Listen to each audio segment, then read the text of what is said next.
the seat. Please, when she finishes, you make your way up.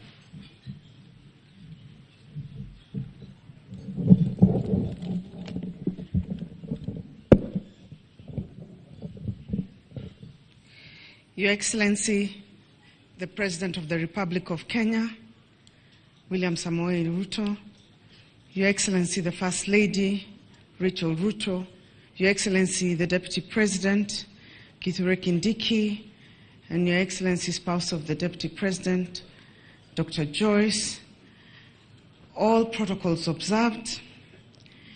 This is a reading from the Old Testament, from Nehemiah chapter 2, the governor of Judah, written in the 5th century BC.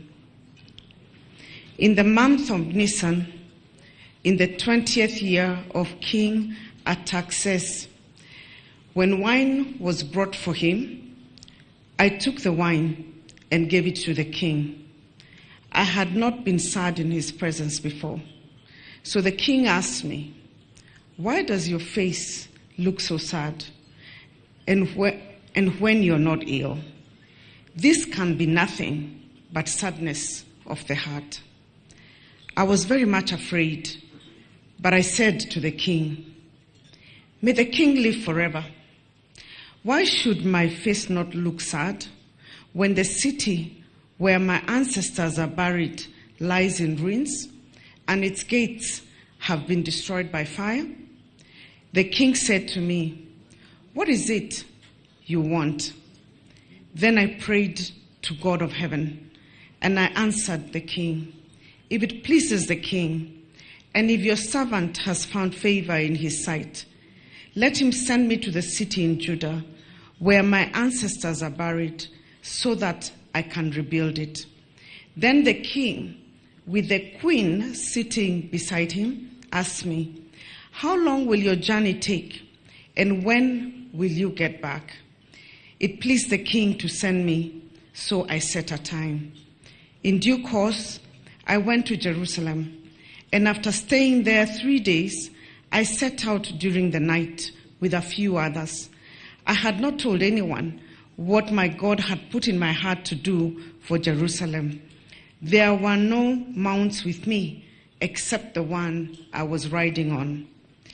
By night, I went out through the valley gate towards the Jackal Well and the Dung Gate, examining the walls of Jerusalem, which had been broken down, and its gates, which had been destroyed by fire. Then I moved on towards the Fountain Gate and the King's Pool, and finally, I went up the valley by night, examining the wall. I then turned back and re-entered through the valley gate. The officials did not know where I had gone or what I was doing, because as yet I had said nothing to the Jews or to the priests or nobles or officials or any others who would be doing the work. Then I said to them, "You see the trouble we are in. Jerusalem lies in ruins, and its gates have been burnt with fire. Come, let us rebuild the wall of Jerusalem, and we will no longer be in disgrace." I also told them about the gracious hand of my God on me and what the king had said to me. They replied, "Let us start rebuilding." So they began this good work. That is the word of the Lord.